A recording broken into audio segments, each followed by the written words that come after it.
एमसेले जुबिराज बसुमतारिया दिनै खेबसेयैनो मोनबा अन्थाइ खाम्फा बेखेवना होदों।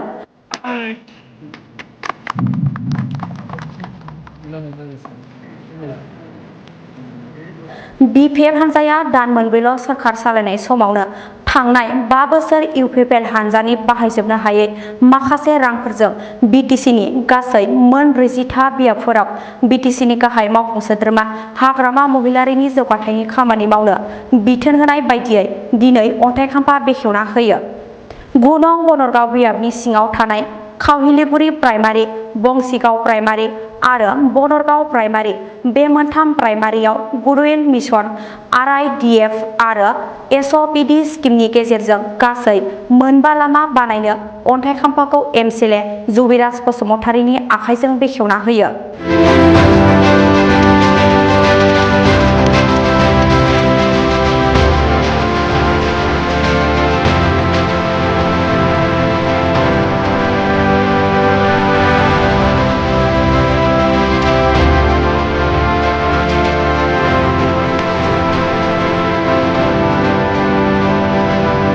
गिबियाव नोंथांमोनखौ गोसो गोरबोनिफ्राय धन्यबाद जासिहरनाय थाबाय। नंगौ दिनै मोनसे जोंनि थाखाय गोथार दिन शिबरात्रि दिनाव जों दिनै मोनबा लामाखौ जों बेखेवनो हाबाय। बेनो जाहैबाय गुडउइल मिशननि, मोनसेया जाहैबाय आरआइडिएफनि आरो मोनसेया जाहैबाय एसअपिडिनि। गतिके जोंनि मानगोनां हाग्रामा सारा जोंखौ निर्देश होदों।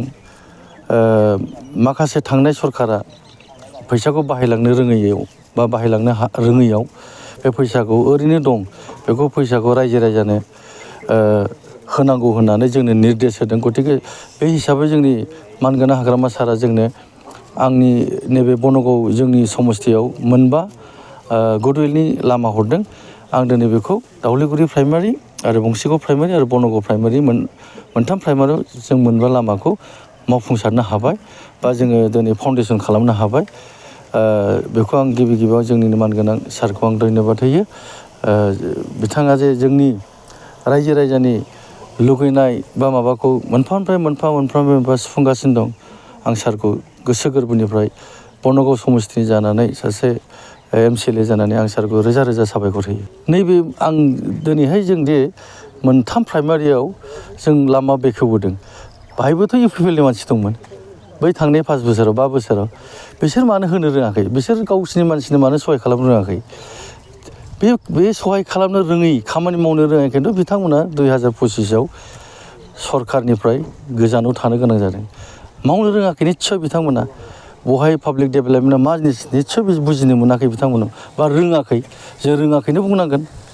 रोङोब्ला बेबायदि जायामोन। दिनै 3 मास जानाय लोगो लोगो जोंनि मानगोनां हाग्रामा सारा जोंनि बनगाव समस्तिल' नङा 40था समस्तियाव मोनफायै मोनफा आंनो जेसेबां हरदों एखे रोखोमैनो 40था समस्तियाव साफा एमसिएलएनो बा साफा टिसिएलसि चेयारमेननो, जेराव एमसिएलए गैया, इनसार्ज होदों। बेफोरनो मोनफा एखे समानै रानना होजोबनो थाखा फैसाखौ। होमबा बेसेबां बुरजा थाखा गोग्लैसोना दंमोन बिटिसिआव, मानो रोङाखै बिसोर? जोबोद लाजिथावथाव बाथ्रा। दिनै जोंनि सारा सरकाराव फैनाय लोगो लोगो मोनफानिफ्राय मोनफा बिसिनि थाखासो दे, थांनाय सरकारनि थाखासो। जोंनि फैसाया जोंनाव दासिमबो फैयाखै। जोंनि बिटिसिनि जोंनि गोदान सरकारा बिपिएफ दोलो जे मावनो मोनो बिटिसिआव सरकार, जोंनाव दासिमबो सरकारि भाबै आसनि फैयाखै। नैबे गोदान मार्चनिफ्रायसो इयार एन्डिंनि उनावसो जोङो जोंनि थाखाखौ जों दांनो मोनगोन। नैबे थाखाफ्रा जों दा अनुस्थान खालामबाय थादों सारा गासिबो बिसोर बाहायलांनो रोङै। थांनाय इउपिपिएल सरकार प्रमद बर'नि सरकारा बाहायलांनो रोङै थाखाखौसो जोंनि मानगोनां हाग्रामा सारा जोंखौ मोनफा डेभेलपमेन्ट खामानि बाहायहोगासिनो दङ। मा जायगा बेखेवनानै दिनै आङो बै मोनसे फुलुंगुरि होननाय दावलिगुरि प्राइमारि सिङाव थानाय फुलुंगुरि टु आमावसारा फिसारि थां मोनसे, आरो बेनिफ्राय बंसिगाव प्राइमारियाव गसकाटा गामियाव जोंनि साउथ गसकाटा एलपि स्कुल मेन रडनिफ्राय गामि सिङाव हाबनाय टाचिं टु नालापारा होननाय मोनसे रड दं, बाहाय मोनसे। आरो बेनि उनावहाय जोंनि नैबे बनगाव केआर रडनिफ्राय थांनाय जोंना फग्रिग्राम लामा दङ। बे फग्रिग्रामाव ससे गसकाटा लामा गाज्रि जाना दंमोन, बेखौबो जोङो होनो हाबाय। बनगावनिफ्राय गसकाटा नांनाय। आरो बिनि उनाव बनगामियाव नैबे टाचिं रड बाहाय मोननै 2 किल'मिटार जों होनो हाबाय आरो बनगाव प्राइमारियाव। जोंनि सारा थांनाय 5 बोसोराव जिहेथु जोंनाव सरकार गैया बे समाव जेब्ला प्रसार अभियान खालामदोंमोन मिटिं दावथिं खालामदोंमोन सारा प्रत्येक मिटिं दावथिङाव बुंदों मोनबा आसनि जोङो बिटिसिआव लागोन। बे जाहैबाय सिगाङाव हा पाट्टा, बेनि उनाव इयुथ्सफोरनो राननाय, फरायग्रा गथ'फोरनो अनसुंथाइ सहाय खालामनाय आरो रिटायारफोरनि थाखाय पेन्सन होनाय आरो बेंगुराफोरनि थाखाय बिसोरनोबो अनसुंथाइ होनाय, बेफोरनो मोनबासो आसनि मेजर आसनिखौ लादोंमोन। सारा दिनै सारा मोनफा मोनफा आसनिखौ फोजोबगासिनो दं। अलरेडि इयुथफोरनोबो थाखाखौ होखांबाय, होगासिनो दं। जे खोथा होदोंमोन 2 लाख करिया होनो होन्दोंमोन सारा अलरेडि बेफोरखौ मावफुंलांगासिनो आरो मावफुंबाय थागोन। थांनायसो 10 फेब्रुवारियाव जोंनि आसामनि मानगोनां डक्टर हेमन्त बिश्व शर्मा सारा बुंलांदों चिफ मिनिस्टारा दे एबार बिटिसिआव 1000 कौटि रां डेभेलपमेन्टनि थाखाय हरनाय जाबावगोन। बे खोथाखौ सारा बुंलांबाय अपेन एक्जेक्टलि 10 फेब्रुवारि जोंनि बिटिसि एकर्ड डे खालि बिथाङा बुंलांदों, बयबो मिथिगौ नोंथांमोनाबो। आरो निस्सय सारा बेखौ जोंनि मानगोनां हाग्रामा सारा बे फैसाखौ भेलु खालामनानै निस्सय डेभेलपमेन्ट खामानियाव सारा मावफुंजोबगोन। 100आव 100% फेलार प्रमद बर' सरकारा 5 बोसोराव मा मावखो बिसोरलाय? मावनांगौथ' मेल्ला लामा दालां दंबावोमोन थालांनाय। बेनि सिगांथ' जोंनि मानगोनां हाग्रामा सारानो 2005निफ्राय 2020सिम जाबादि डेभेलपमेन्ट मावनांगौ मावलांखादों। 2020आव जोंहा सरकारा जोङो दायथ' मोनासै बिटिसिआव। इउपिपिएल सरकारा दायथ' लादोंमोन।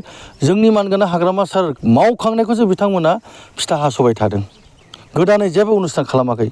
बिसोरनि 2020आव दे बिटिआर पिस एग्रिमेन्टआव माखासे सुक्तियाव दफायाव लिरनाय दंमोन, माबानिबा आयुर्वेदिक इउनिभारसिटि, रेलवे फेक्टरि बा गुबुन मोननै मोनथामसो डेभेलपमेन्ट पेकेज दं। बोरो बहा थांखो?